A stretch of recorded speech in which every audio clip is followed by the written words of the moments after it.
And this is a really substantial victory for the president, just when he needs it the most. When you look at his poll numbers with regard to inflation, when you look at all of the things that he continues to grapple with, including a foreign conflict, the Russian invasion, and how that is impacting people at home. In the past couple of weeks, we have seen a very concerted effort by this administration to celebrate some of his domestic policy wins. Welcome to this week's Wacky Moments of Leftist Extremism. CBS flaunted its liberal leanings and gushed this week for incoming Supreme Court Justice Ketanji Brown Jackson following her Senate confirmation vote. They were just so happy that Joe Biden was associated with something successful. Substantial victory for the president, just when he needs it the most. When you look at his poll numbers with regard to inflation, when you look at all of the things that he continues to grapple with, including a foreign conflict, the Russian invasion, and how that is impacting people at home. In the past couple of weeks, we have seen a very concerted effort by this administration to celebrate some of his domestic policy wins, but you know, that's really hard to penetrate. Oh yeah, all those domestic policy wins, like high gas prices, high food prices, record inflation, but hey, they make an effort to celebrate things at the White House. They just don't celebrate Joe.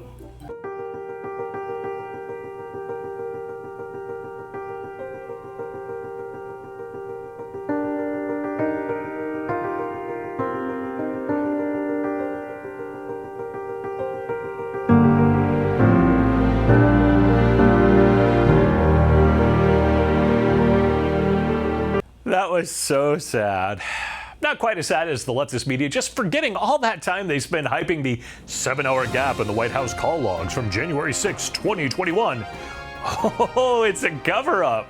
Man, they thought they had a scandal.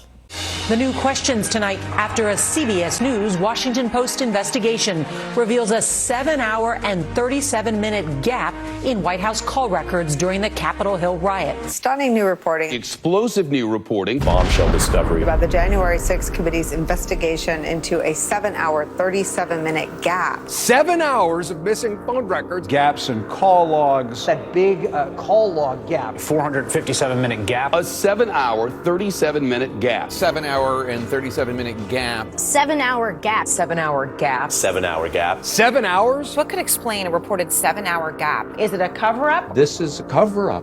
This has all of the elements of an organized concealment. This cover-up. Possibility of a cover-up. Possible Trump cover-up. Sure seems close to a smoking gun. Or not. Oops, they just had to forget about that story this week, as the call logs were actually complete according to an official review. They certainly wouldn't want to discuss how wrong they were in their accusations against Trump and all that time they spent covering it, but you know, they need a distraction. How about the world's going to end, like, right now? We are running out of time, people. The key findings in a new report that warns we have to change our fossil fuel reliance right now. Come on, CBS, let's go full fear porn. A new United Nations report on climate change says the world needs to move away from fossil fuels and quickly to have any hope of preventing a climate disaster in the future. It's now or never, scientists say, to avoid the worst impacts of climate change, and floods, droughts, fires, and other climate catastrophes become much worse. And the results will be catastrophic. This is a climate emergency. You know, it seems I heard this before. Barack Obama only had 4 years to do it in 2009. Oh, wait, Prince Charles said the price of capitalism is too high. The world's gonna end. Wrap up that capitalism. That was also 2009, though. Oh, wait, actually, maybe we had 5 years in 2009, according to the World Wildlife Federation. It just goes on and on. You know, maybe the media doesn't have the best track record on reporting the end of the world, but don't think for yourself. It's best when the government tells you what to do.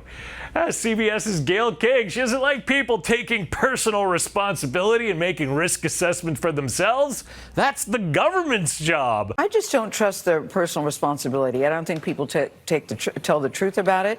Now you can go to restaurants, you can go anywhere. They're not asking you to see your vaccines anymore. So you're in a room with a bunch of people. You don't know if they're vaccinated, not vaccinated.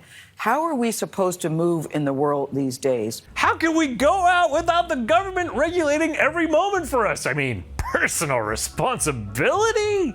I just don't trust their personal responsibility. I don't think people tell the truth about it. Nothing like the leftist media lecturing us on truth, like they tried to get away with at a forum on disinformation this week. But one young college student had a question for CNN's Brian Stelter. CNN is right up there with them. They pushed the Russian collusion hoax. They pushed the Jussie Smollett hoax. They smeared Justice Kavanaugh as a rapist, and they also smeared Nick Salmon as a white supremacist. And yes, they dismissed the Hunter Biden laptop affair as pure Russian disinformation. With mainstream corporate journalists becoming little more than apologists and cheerleaders for the regime, is it time to finally declare that the canon of journalistic ethics is dead or no longer operative? All the mistakes of the mainstream media, and CNN in particular, seem to magically all go in one direction. Are we expected to believe that this is all just some sort of random coincidence, or is there something else behind it? It's too bad. It's time for lunch.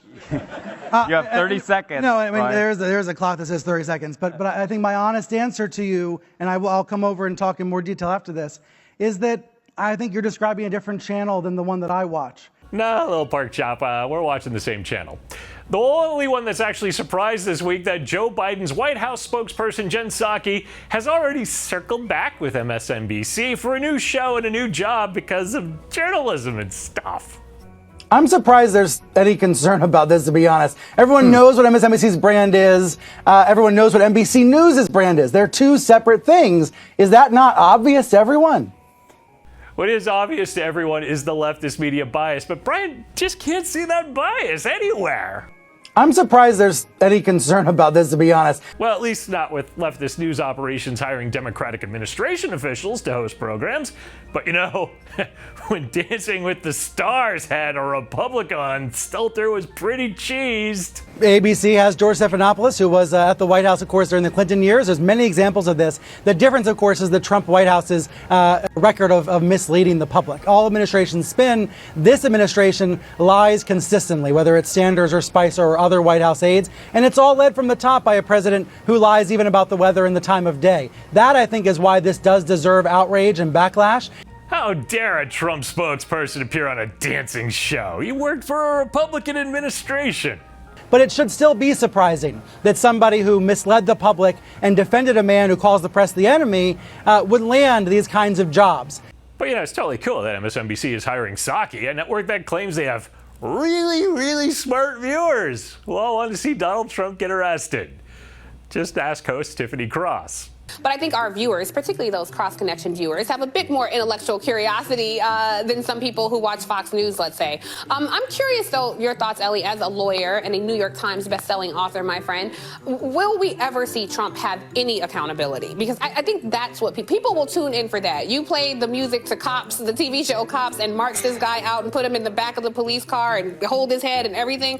It will be a ratings bonanza. Yeah, Tiffany's ratings bonanza fantasy might explain MSNBC's ratings. Even when added with CNN viewership, it's still pretty darn sad. Contact Progressive Insurance about their ad support for Cross's Fantasy Island. You played the music to Cops, the TV show Cops, and march this guy out and put him in the back of the police car and hold his head and everything. It will be a ratings bonanza. Time to head back to reality. I'm Eric Shiner from MRC-TV, asking you to head over to the MRC Store. Pick up some great conservative gear there. Visit MRCTV.org for more information, videos, and entertainment. Please be sure to like and share and subscribe on the social media platforms that actually don't take us down. And we'll be back next week with some more Media Madness.